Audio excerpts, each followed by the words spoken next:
Hola, and welcome to Vive Nutrition Radio, the first ever Spanglish podcast where you will hear interviews with the top minds in nutrition, performance, fitness, and health in both English and Spanish. Here is your host, expert registered dietitian, Andres Ayesta, on a mission to help you take your nutrition to the next level. Hope you're ready for this. Let's dive right in.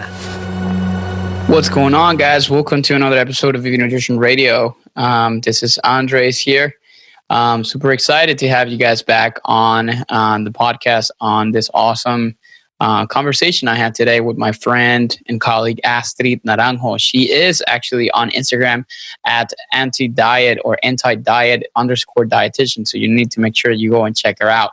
But Astrid and I go way back. It's actually funny because we did an episode earlier on the podcast. I don't remember exactly what episode was it, but it was actually in Spanish. And the main reason was because Astrid and I, we both went to school together very early on in Venezuela, where we're both from.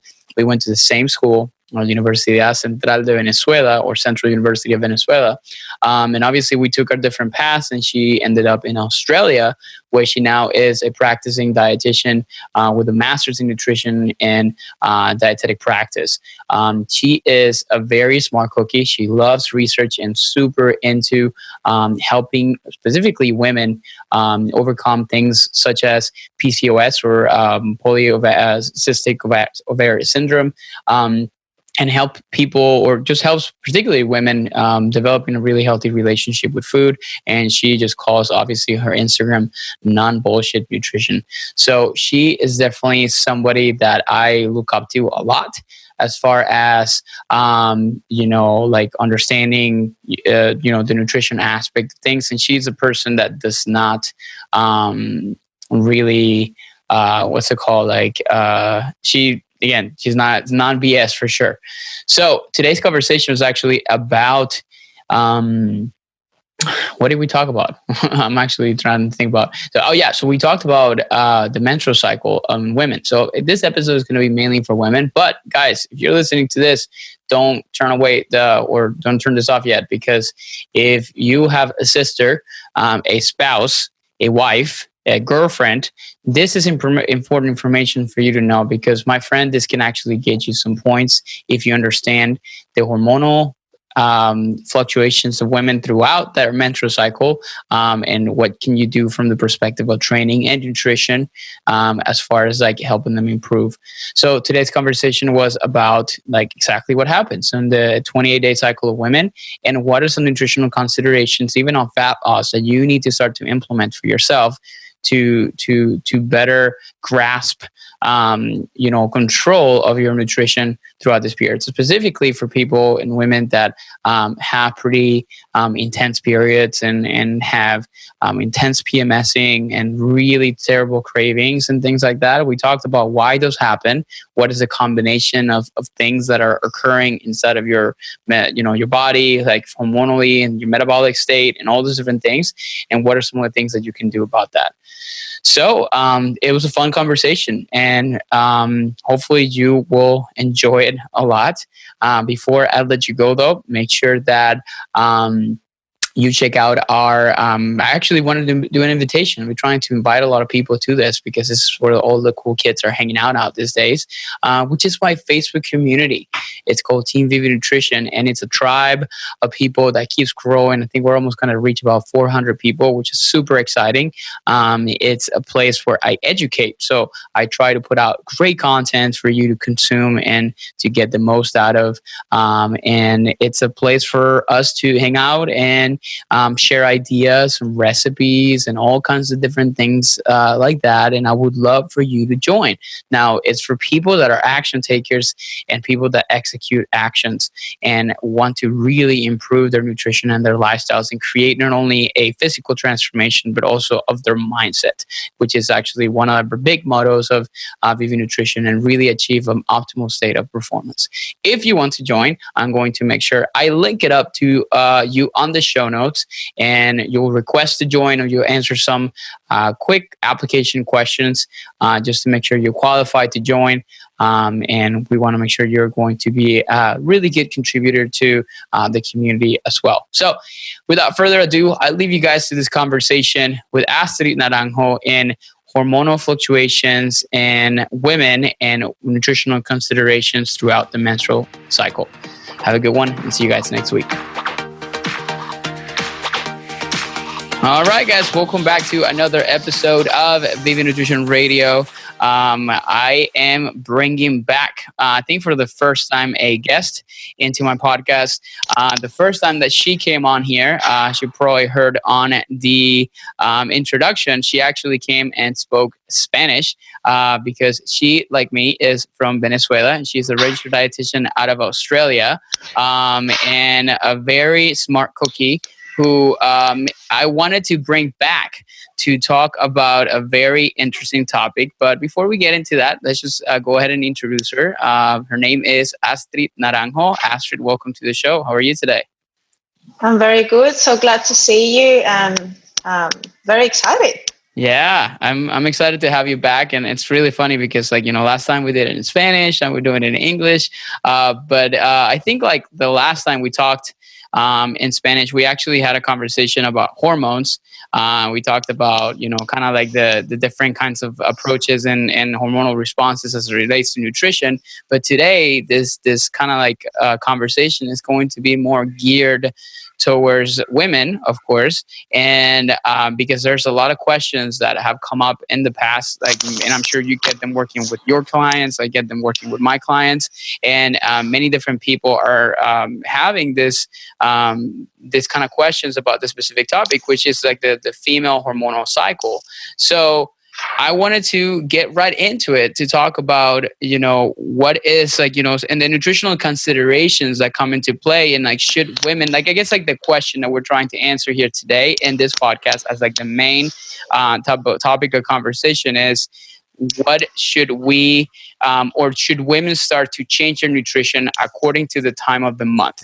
So, but before we get into that, why don't you give us kind of like an overview of what the menstrual cycle is, and especially for me, a guy that doesn't understand what that is, so people can better understand whether whether you're a woman listening to this or a guy listening to this, that you need to do it either as a coach or for your wife, so you understand things a little bit better. Why don't you kind of give us an overview of the female menstrual cycle, and what are the stages that a woman goes from day 1 until day 28 on a regular type of cycle?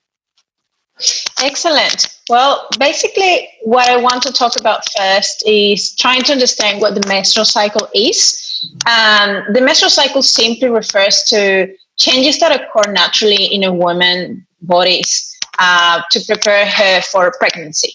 So this is a cycle that goes on and on from the menarche, when the girl is around 12 or 13. Sometimes it can be a little bit forward, like around 15 years old. It depends on each person, but generally these cycles start around that age until perimenopausal periods, where they start ceasing until they no longer going on. So basically this bleed usually occurs on a monthly basis, comes from your womb and flows out naturally from the vagina. And period or menstruation on menses, like very similar words that you can be using to refer to the menstrual cycle. So I can talk about menstruation or my menses or period, and these all are the same words to describe this blood loss that women experience at this time. Well, the menstrual cycle, as I said, it has like a beginning and at the end. It usually could last for about 28 days, but generally it can vary women to women. So some women might experience 21 days, and some others can have length even much higher than 42 days. So like in my own experience, it can be ranging from 28 days to 40 days. It is not like specific, not regular for me. So one of the things that it is quite interesting, and the research talks a lot about that, is that the average menarche occurs usually between 12 and 13 years old, but it is usually when women tend to reach around 17% of body fat. So it could probably be related to body fat, although it might not be the amount of actual body fat per se that affects the beginning of this menstruation. It could also be a specific height and weight, or the skin fold thickness, that can all appear to play a role in here. So every woman is very unique, and it can just be, sometimes people can have cycles longer than 6 weeks, as well as that can be considered unusual. So if we talk about a certain or a specific amount of time, it can be roughly 20 to 14 days, the length, right? But if it goes beyond 6 weeks, it can be we can talk about irregular periods. I could say also that irregular periods tend to be common amongst adolescent women and those approaching menopause as well. Like, we could talk about factors like stress, including work, sleep, relationships, finances, perceived stress, chronic calorie deficits, extreme emotions, drastic weight changes, excessive physical activity, and traveling can also cause irregularities in the woman's menses. And on average, a woman might experience about, like, an interesting fact is that women could experience between 450 and 500 periods in her lifetime. Wow, that's a lot. Like, overall. Yeah, a lot of blood. That's a lot of bleeding. That's a lot of bleeding. Yeah, a lot of bleeding. And some women might experience like the PMS, or the premenstrual cycle syndrome, that is just unbearable for a lot of women. I don't know if you... well, it's unbearable for a nutrition coach on the week preceding, the week of check-ins preceding a period of a woman, because then I get all the complaints usually during that week from, well, my clients, but also the one over there. But yes, I think we kind of experience, like, some way or shape or form, like, as men, we're, even interacting with women as, sisters, like spouses or anything like that. So I definitely understand what you're talking about. Okay. Also, it is important to know, in terms of hormones, that there are quite a few different hormones that play a specific role in the menstrual cycle, but there are two major forms, two main hormones that can really be very predominant, and I'm going to refer them quite often when I talk about the physiology of the menstrual cycle, and that's basically estradiol, or estrogen, and progesterone. Okay. So there's the main two protagonists of the whole cycle, although there are other hormones that obviously still play an important role, but they're not the big ones, and that would be the gonadotropin releasing hormone that comes from the hypothalamus, the follicle stimulating hormone that as well comes from the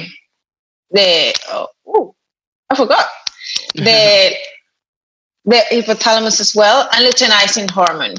So these all three come from the brain, and the other two, which is progesterone and estrogen, comes from the actual reproductive system.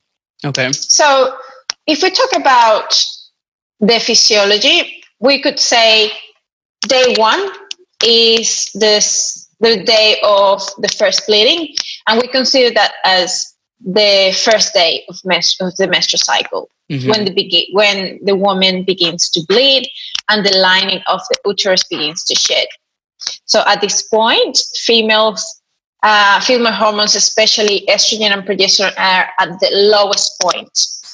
and they have just fallen abruptly from the previous cycle. And at this instance, by the hypothalamus, who pretty much commands and controls the center of the endocrine system, signals the pituitary gland to tell the ovaries to start the follicle maturation under the influence of primarily the FSH, or follicle stimulating hormone.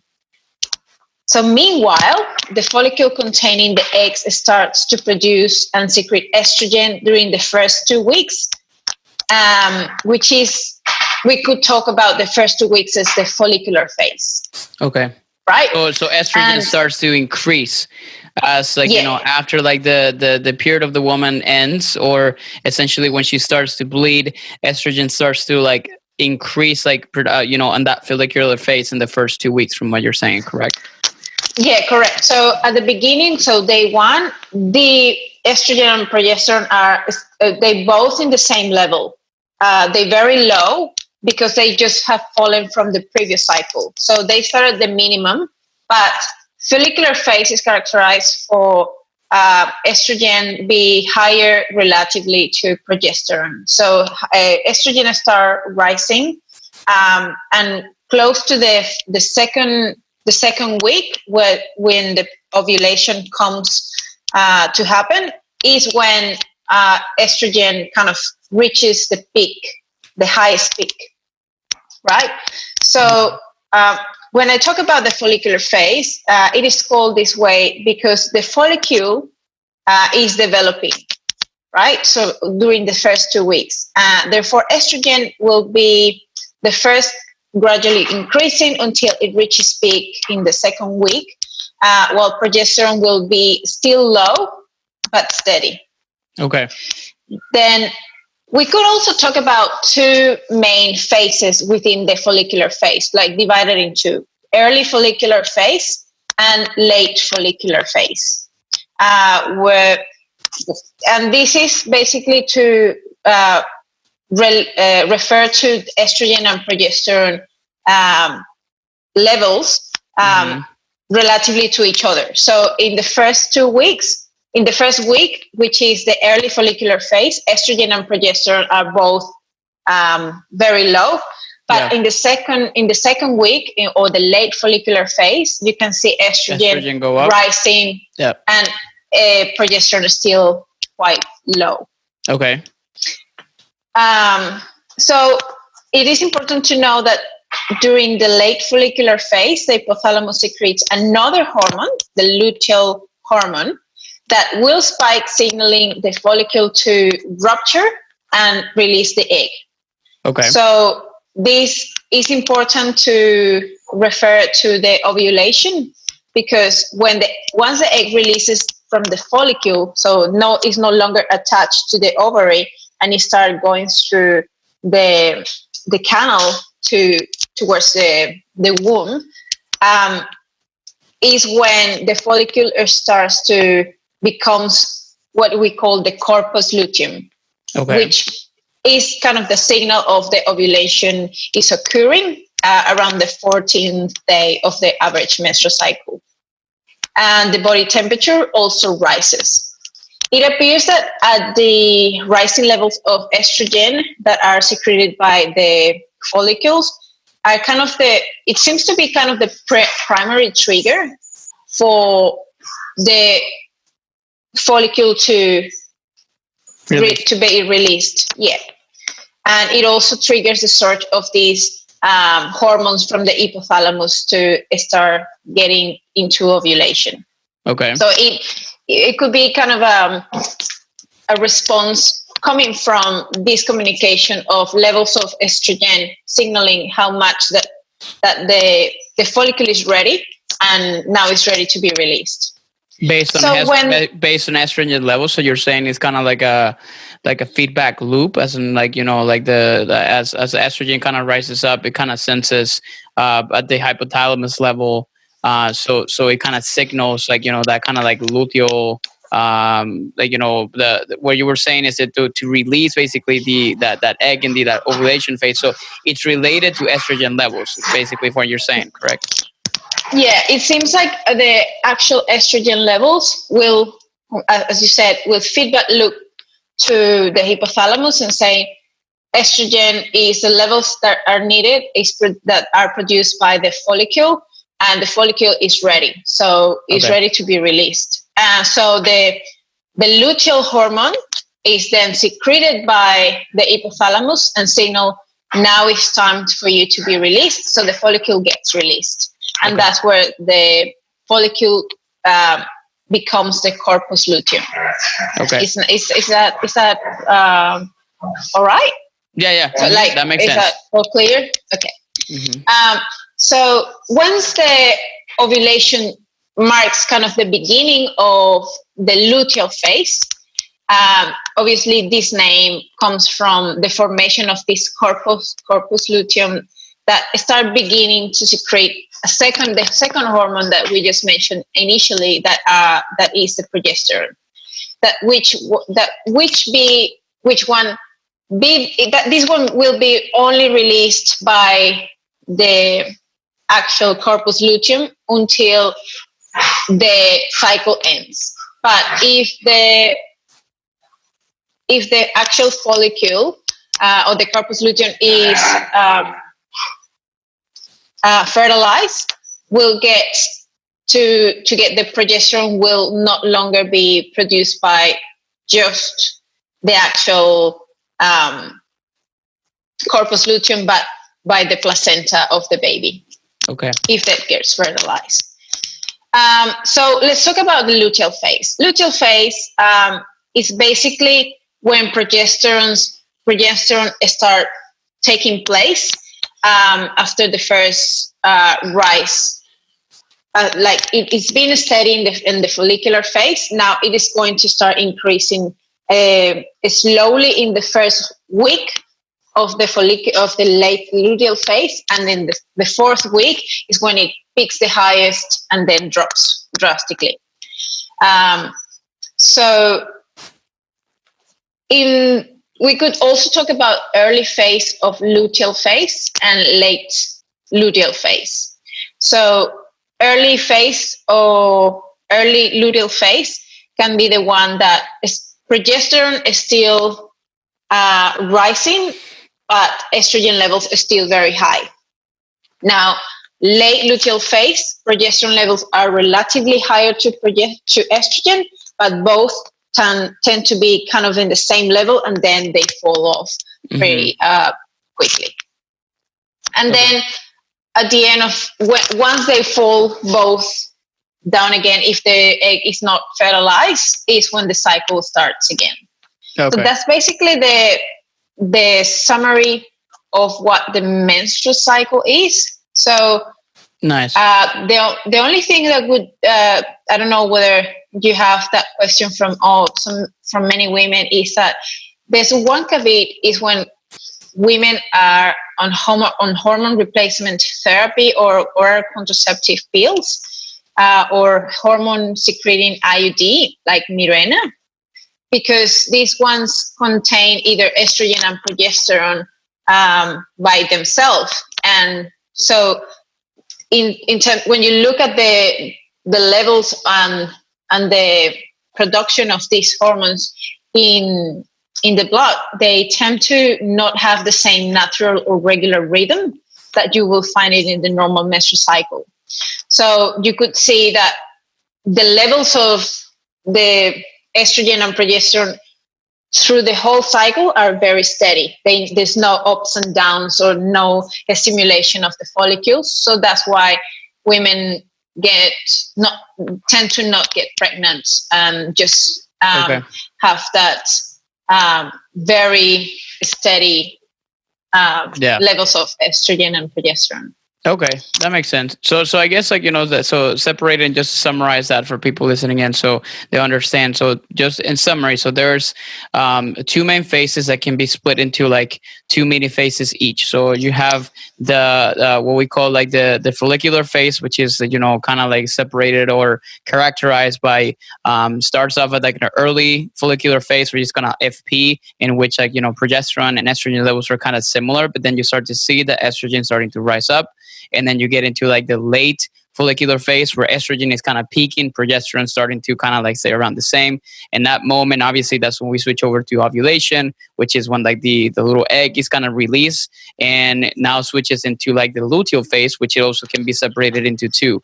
And that's when estrogen starts to actually come down and progesterone starts to rise up until they get to a point where obviously that's when the menses are going to come, where both are going to completely drop. Is that kind of like summarizes pretty much the entire cycle? Yeah, perfect. Awesome. Okay, excellent. So now a lot of people, and this is the main question that a lot of women are going to have, because there's so many different things that happen from the metabolic perspective. And I guess like I wanted to start to get more into, what is the relationship that exists between some of these hormones and fat loss. Is there like a specific, because like, I've heard all kinds of different things, from the perspective of, there's specific and the right times for women to increase calories, lower calories. So what's the main relationship that exists with some of these hormones throughout the menstrual cycle and fat loss specifically? Okay, we can also refer about let's kind of divide it in diet or dieting when we going to start a fat loss phase, but also like if we want to align it with training, because they kind of both synchronize pretty well. Usually when someone is start going through a fat loss phase, they will probably be likely to start exercising as well.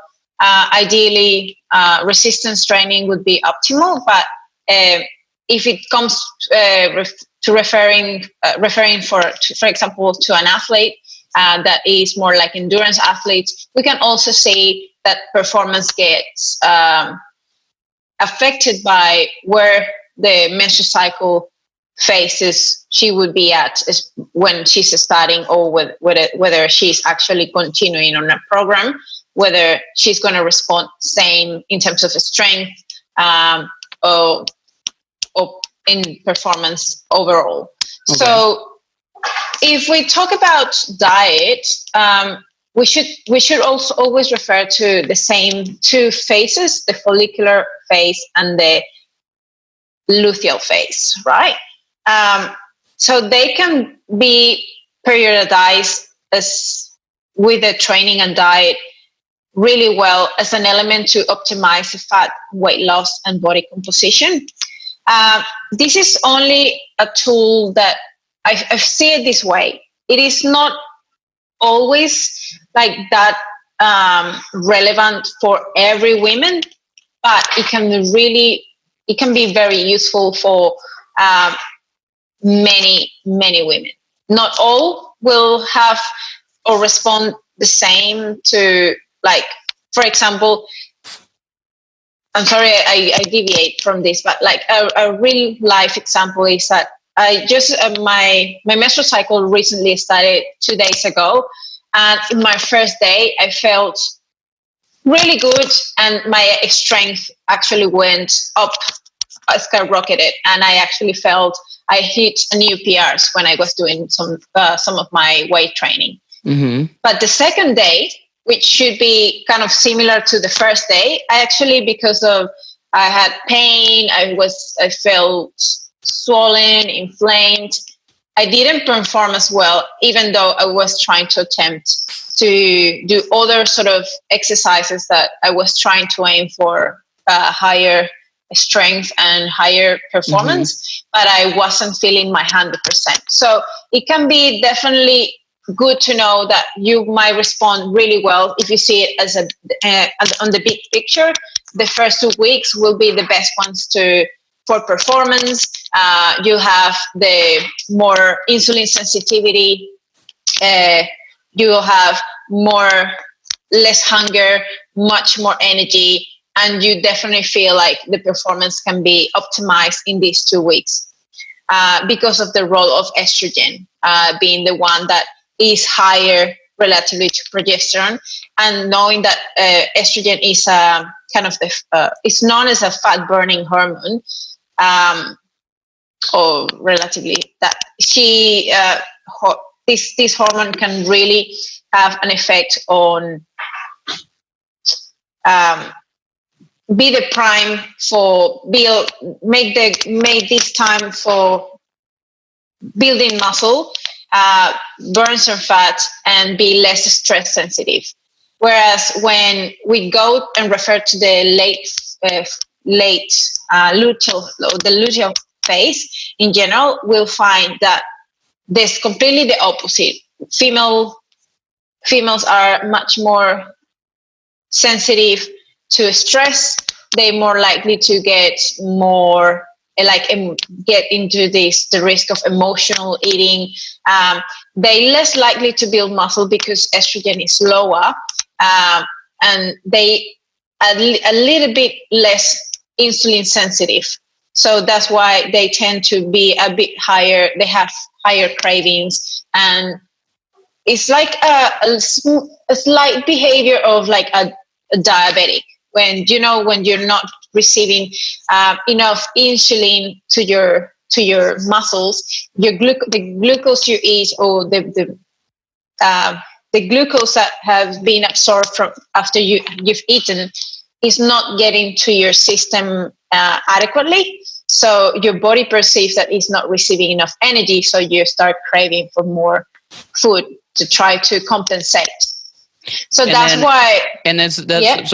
we make some parentheses in here so we make sure that we understand this correctly. So you're saying that at the very end of that luteal phase, again, kind of like moving towards the end, like, women experience those cravings mainly because like this is like the time where like this is the time of the month with the body of, and this is like very personalized, but many women are different, but this is like the time where they're less insulin sensitive from what you're saying. And because of that lack of, or like that, I guess like higher insulin resistance that may experience in the women body, that's like the main reason why they experience is some of this stuff. I just want to make sure that I understand correctly. And now so if that's the case, like what are some of the things that, or some strategies that you would recommend, specifically women to take in cases of like, this higher cravings, because from what you're saying is like, the body's not really processing carbohydrates as effectively as they were, for example, earlier in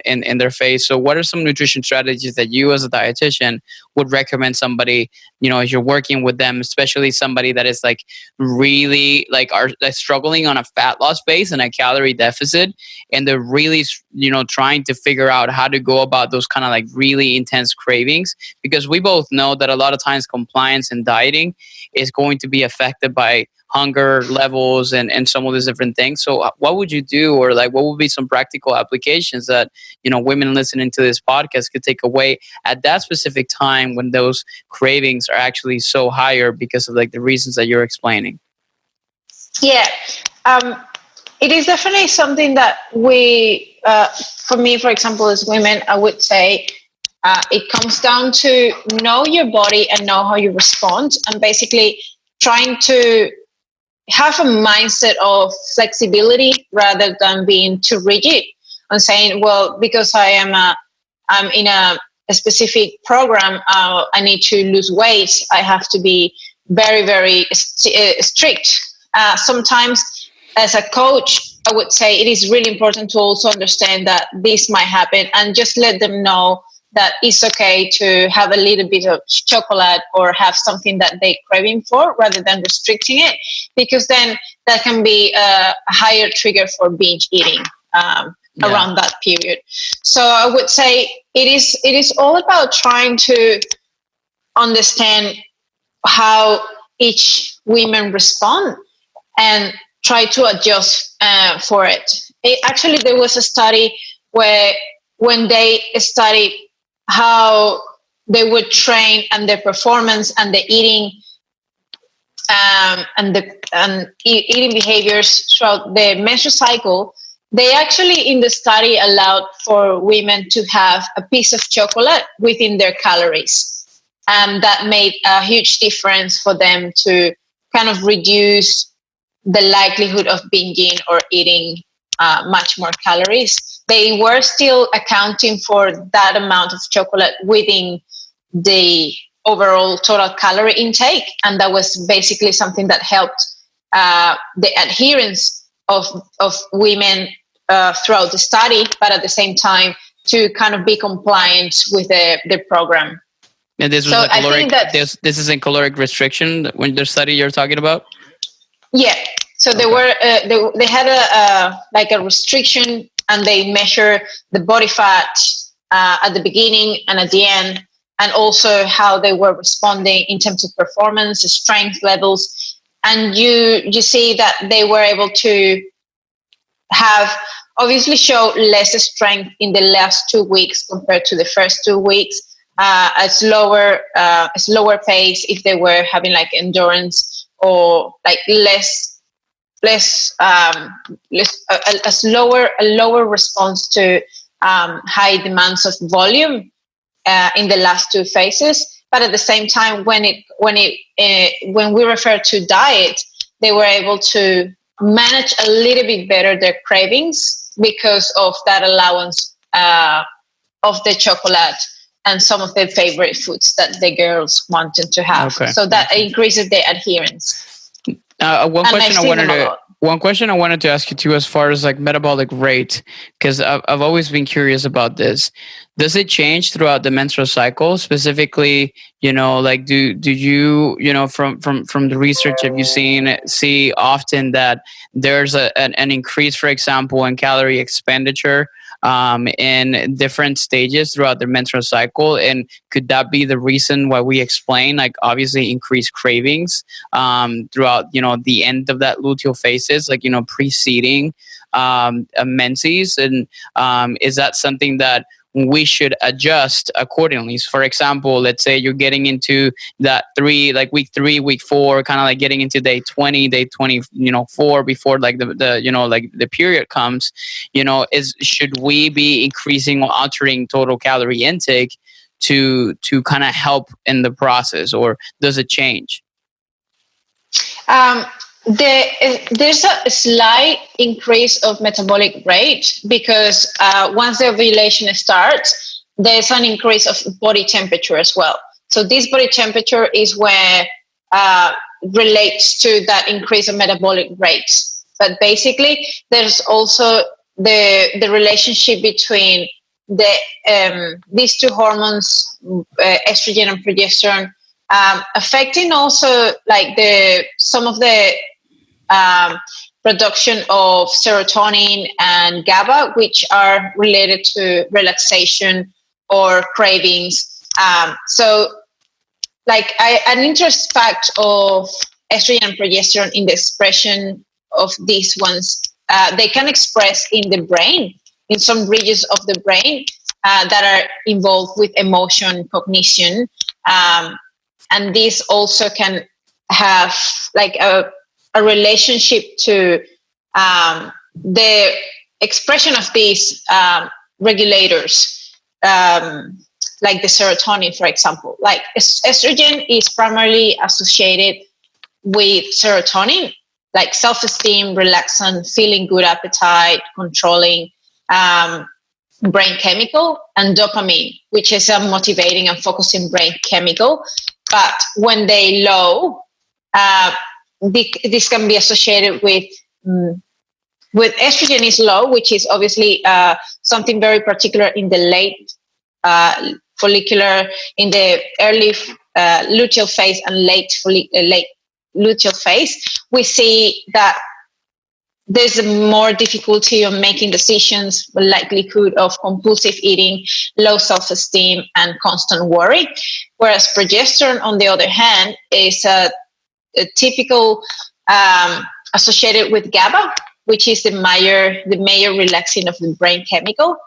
And it can be an anxiolytic hormone as well. So women in the last 2 weeks of the menstrual cycle can become anxious if for some reason they are progesterone deficient, when the corpus luteum has not been formed completely, or if there's enough progesterone, like in menopause, for example. The likelihood of being more anxious is higher. So it is definitely something that we can consider. So it is not just the temperature, just coming back to your question, it's not just about the metabolic rate that is just the one who is leading to having higher cravings or much higher hunger, but it's the consideration of the rise of the body temperature, the lower insulin sensitivity we experience in the second 2 weeks of the menstrual cycle, and at the same time, this relationship between estrogen is low, so serotonin is maybe producing a smaller or reduced amount as compared to the first 2 weeks, and there's like a little bit of a higher tendency of being more prone to feel anxious and stressed in the second 2 weeks. Kind of like it's like a perfect storm of everything. So right, so exactly. So you have this is like, for women listening to this, like, we now understand what you're experiencing, all this stuff. And you don't only have increased energy expenditure through increased basal temperature, but also you're having increased insulin or decreased insulin sensitivity, which, for people listening in, that means like your body's not really processing or absorbing or utilizing carbohydrates as effectively. So there's kind of like, you can kind of have this, like we call like a starved cells, because like, carbs are not kind of being used as effectively. And then, they're just kind of sending that constant signals to the brain, like, okay, we're hungry. And on top of that, then there's, from what you're saying, because of the low estrogen levels that are associated with, those regions of the brain that affect serotonin production, then there's obviously the mood swings, and then the kind of like changes in kind of like the emotional state of or emotional being of the woman. And all this together is kind of like what kind of leads to that. So it's not necessarily one thing, but it's a combination of all this, right? Correct. It's a lot of different things. And that's why we call the PMS, like whoever experienced PMS, some higher degree, some others not as much, is that perfect storm we're talking about. It's all at once. We're cranky, we're hungry, we are very sensitive, emotional. It's everything happening at once. So, now, yes. What happens to training? Because I feel like, and this is a part of it, because I feel like I work, I train CrossFit. So I see, and I have a lot of, women that are CrossFit athletes, like, competitive, non-competitive. And is there a relationship, or should we be adjusting our training according to our menstrual cycle for maximal adaptation, whether it's strength, whether it's whatever may be the case? Is there a specific time where we should like really push the dial in the training? I've heard obviously that there's some relationship that exists with like, things like testosterone, things of that sort. Is there like optimal times where we really should be able to increase, not we, women should increase like, training intensity? And is there times where basically like it's best to like reduce it? What is like some of like the recommendations that should we kind of like start giving out to women based on these fluctuations? So if I give you a quick recap, basically in the follicular phase, we want to understand that women might be able to train harder, eat more, move more, and deal with life a little bit better, because estrogen have these nice effects, right? So even when it comes to synchronized fat loss phase and a program of high volume, high intensity training, the response might be much better when it comes to starting it in the first follicular phase. Okay. So when we talk about that, strength can be much higher because estrogen has that benefit as well, because you're more insulin sensitive, you're more prone to respond much well to higher intakes of carbohydrates and calories in general. So you have more energy. You will probably be more likely to have these nice effects of estrogen be like a small testosterone, sort of, to kind of give you a perspective of the effects of estrogen can be mildly lighter than the effect of testosterone, but a bit similar. So when estrogen goes up, especially in the first 2 weeks, we'll see these nice effects on performance, on response to dieting, and even appetite. Appetite will probably not be as high as in this when we compare it to the second 2 weeks. So that's what probably I wanted to refer to. And when, for example, when it refers to luteal phase, women would benefit more from actually switching into a more relaxed type of approach, where they should have more time for themselves, more recovery, less volume, perhaps less intense exercise, but not stopping completely, but still doing less volume and doing more reduced intensity activity, like a lot of walking, yoga, relaxing exercises, as well as aiming to eating less calories overall and less amounts of starchy carbohydrates, since there's some level of reduced insulin sensitivity. So I would say if you can start with the first 2 weeks is maybe periodizing that is 2 weeks in with higher amount of calories, higher amount of carbohydrates, or you might be able to go the other way around. You might be able to give them a higher restriction of calories at the first 2 weeks, since appetite is lower. So there can be adherence. From the adherence point of view, will be much easier to adhere to a diet, a calorie restriction in the first 2 weeks compared to the second 2 weeks. You might be able to do maybe a little refeed in the last 2 or 3 days of the menstrual cycle. So you kind of allow a little bit of extra carbohydrates, a little bit of extra calories that will compensate with that extra calories from the metabolic rate that is increased. So you might be able to compensate that. The important thing is that because every woman will respond differently, you might be able to swap that around. As long as you overall when you look at the monthly basis, you're seeing that energy balance is responding to what you're intending to do. Like if you want to obviously make the client, the goal is for fat loss, then overall, if you see it on the monthly basis, is a patient energy balance that when fully fulfilling this purpose. Okay, that makes sense. So, From the nutrition perspective, so you're saying women may benefit from maybe increasing kind of like a fewer higher calories towards the very, very end of the menstrual cycle. And it makes sense also because it's more in the preparation for that early follicular phase in which the estrogen levels is going to start to rise. So essentially maybe benefiting him from increasing glycogen storage and obviously having enough fuel and substrate to be able to kind of push those higher workouts are going to be kind of pushing towards to when they start their menstrual cycle, right? Yeah, or even just thinking about diet breaks, you could probably do depending obviously on the body fat percentage where your client is starting from, but from the adherence point of view, you could probably even think about 3 week into a dieting phase.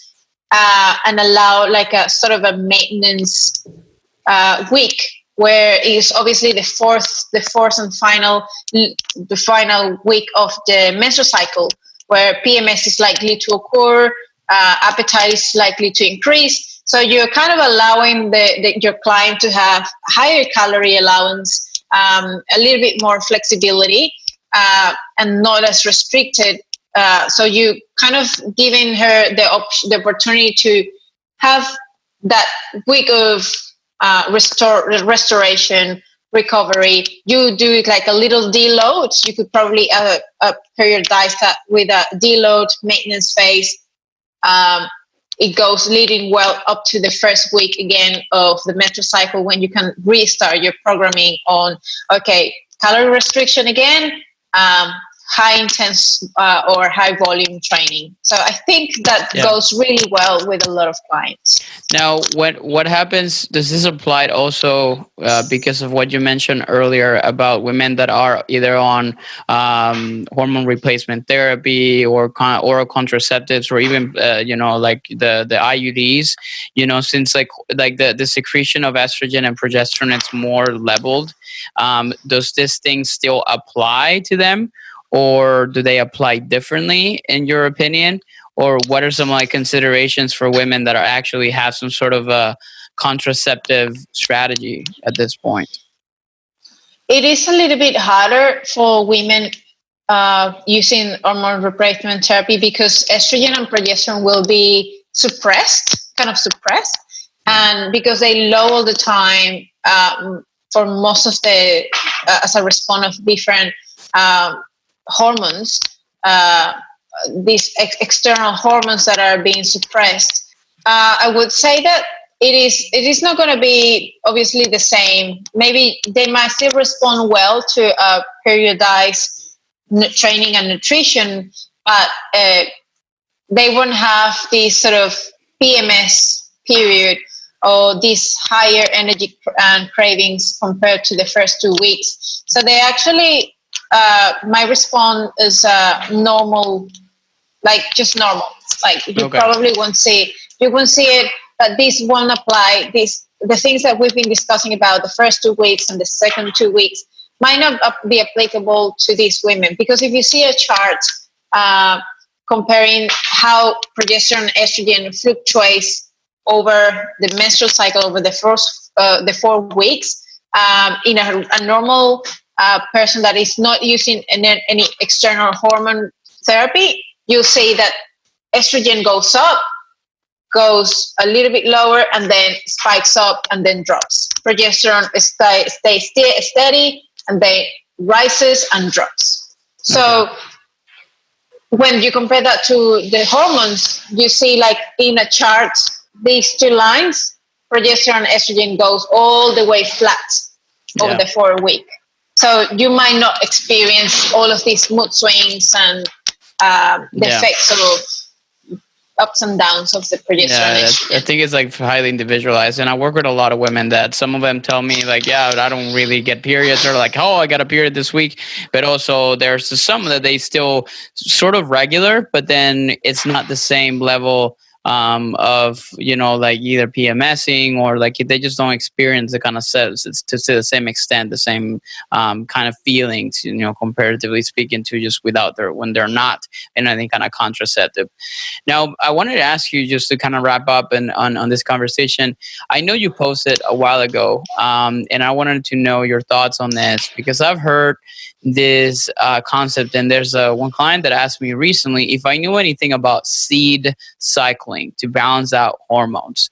So essentially, like, there is like this thing in which you consume different kinds of like seeds, like I think it's like pumpkin, flax, and sesame seeds and sunflower seeds, to balance out hormones. I wanted to ask you, because truth to be told, I have no clue what this relates to, and I would love to learn more. But is that something that you are aware of, and is that something that you have kind of experience with in the past? And what would you kind of tell the audience as far as like what that is and how it can be applied? Well, basically, it's coming from a natural sort of way to make you more fertile and increase your fertility for some women, as well as regulating estrogen and progesterone when they have some irregularities in your blood.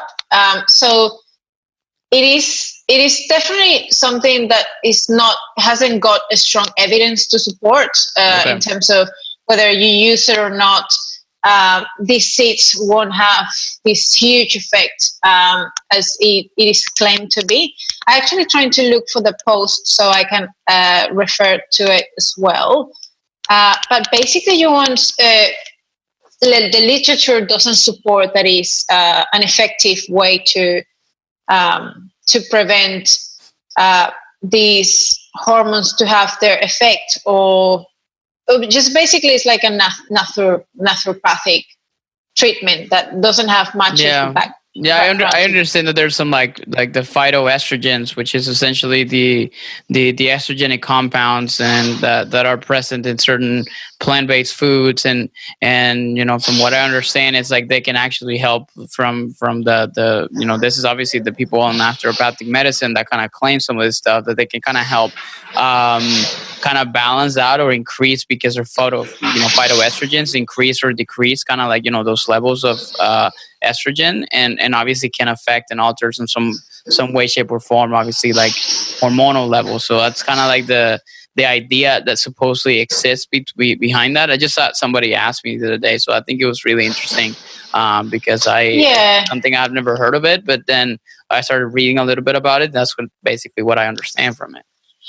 Yeah, but basically it's about taking certain seeds on a daily basis in a certain amounts that will pretty much help you reduce or excrete like excessive progesterone, so you have like a better regularity of your periods. It is something like that. I'm not like I remember posting it here. Yeah, no worries. I just thought I would kind of bring it up, but I think obviously what people have a pretty good understanding now on like some of like the variances and importance that exists as far as like the female menstrual cycle, and some of the changes that they would have to make throughout the entire period.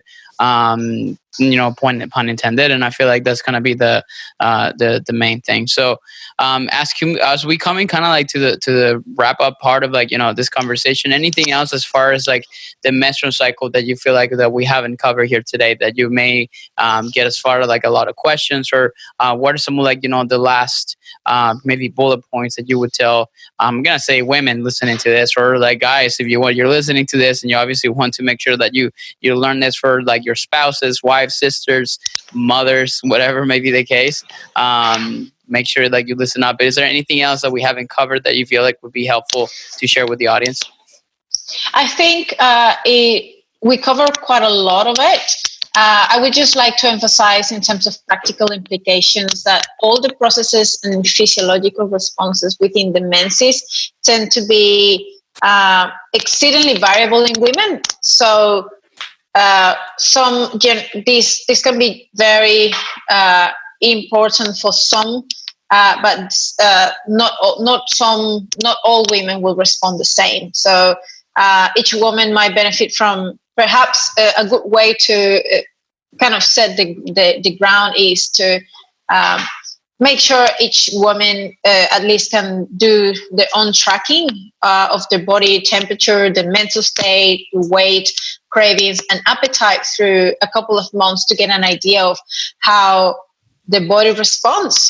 And by having an idea of this data, we can take good information to apply it for each individual specifically. So it is good that, like, if you know how the menstrual cycle is in each person, as well as knowing, well, I know that in my last week I am always hungry, I'm craving, I'm cranky, and I'm tempted to be much, much more hungrier and feel less energetic, or like I cannot tolerate that amount of volume of my training. That give you enough data to work with your clients in a way that it will be something that will help the client to get to the results they want, but at the same time feel like you're understanding them, you're working with them, and not just imposing an unrealistic program that might just not be followed at 100%. So it's better looking at how much we can adhere to this program, considering that you might be experiencing PMS or some of these challenges that we experienced in the second 2 weeks of the menstrual cycle. So it is all about gathering the data we need to individualize and customize the programs. Makes sense. Well, that's awesome. You guys, there you guys have it.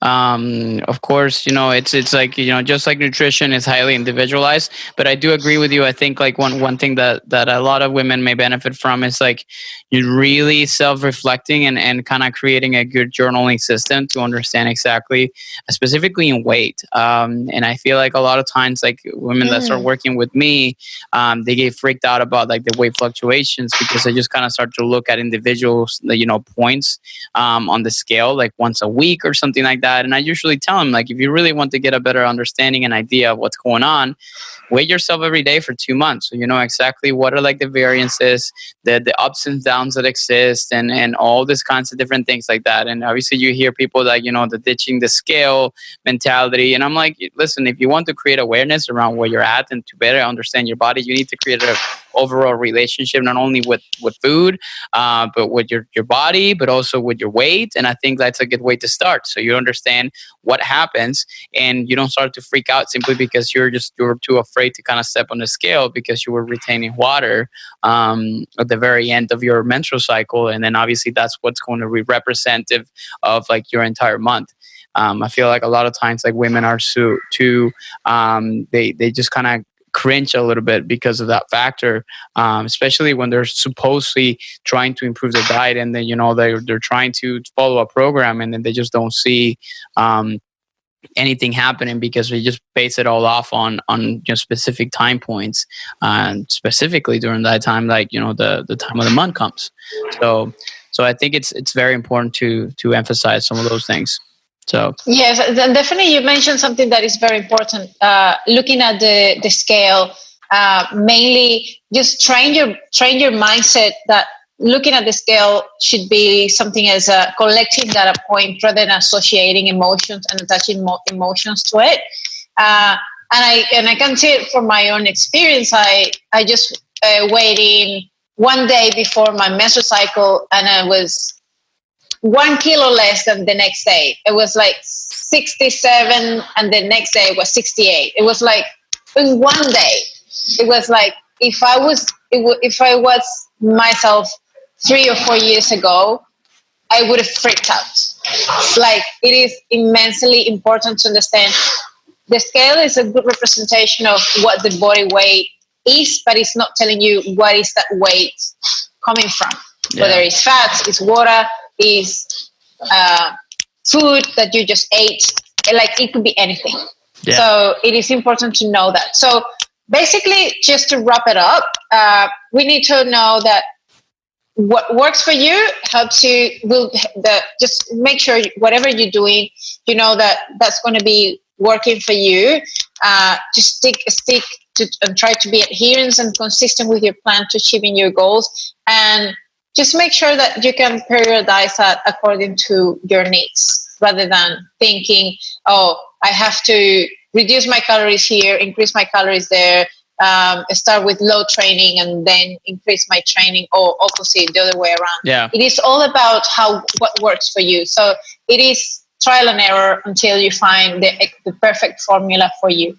Awesome. Well, Astrid, thank you so much for coming in and shedding some light on this great topic of conversation.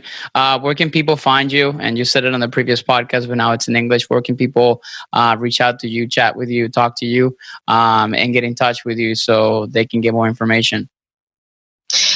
In my social media, Instagram is antidiet_dietitian. Or in my Twitter, you find me like Astrid Nar. And that's it. Basically, that's all that I have. I'm working on developing my website at some point, awesome. But I haven't still do that. So I think you can find me there. Yeah, Instagram is a great place, and she puts out a lot of really great content with from memes to educational posts and infographics that are really helpful to kind of teach you non-BS nutrition education. So it's excellent. I remember that we actually did this in Spanish. We're going to do it now in English.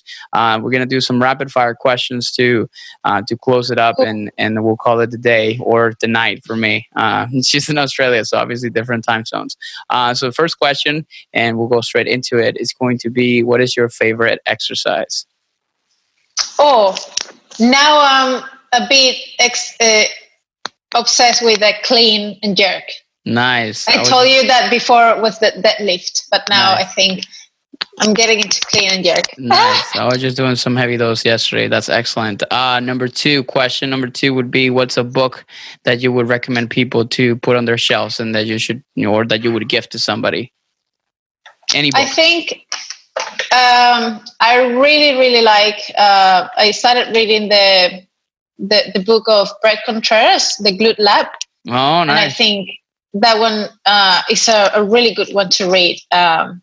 Nice. And Fat Loss Forever from Lane Norton, if you want to get the nitty-gritty of fat loss. Nice. Okay. Then the third question would be, what's a podcast that you would recommend people listening to, whether it's nutrition, nerdy education, or more like motivation, or anything that, people should, be inspired to or go to? I really like your podcasts. In addition to that one, I really enjoy the Cody Boom Boom Performance Nice podcast. He's got quite a few different guests that I really enjoy. I really listen to so many podcasts. I have a lot of favorites. Nice. So that question is a bit hard to respond. Yeah, that's good. But then you have two of them. The last question and the most fun one: if you were stranded on a desert island and you were good to pick only one food to have for the rest of existence, what would that be? I would still say, oh man, it is really hard. I forgot would what you say pizza. said in Spanish. Did you say pizza in Spanish too? No, I said arepas, but I don't think many people would know what it is. So I would go for pizza. You can still look it up. Pizzas and arepas. We'll call it that. That's awesome. Oh, I love it. Awesome. Yes. Well, Astrid, thank you so much for your time here today or tonight. I will see you guys on a next episode of VV Nutrition Radio. Of course, thank you so much for tuning in once again. Astrid, once again, thank you so much and have an amazing day. My pleasure. Bye-bye. Hey, thank you so much for listening to another episode of VV Nutrition Radio. I wanted to ask you a quick favor. If you enjoyed this episode or if you're enjoying the podcast altogether, make sure you subscribe and leave us a review so we increase our visibility and we continue to reach more people and change their lifestyle through nutrition, performance, fitness, and health. Thank you guys so much, and I'll see you guys on the next one.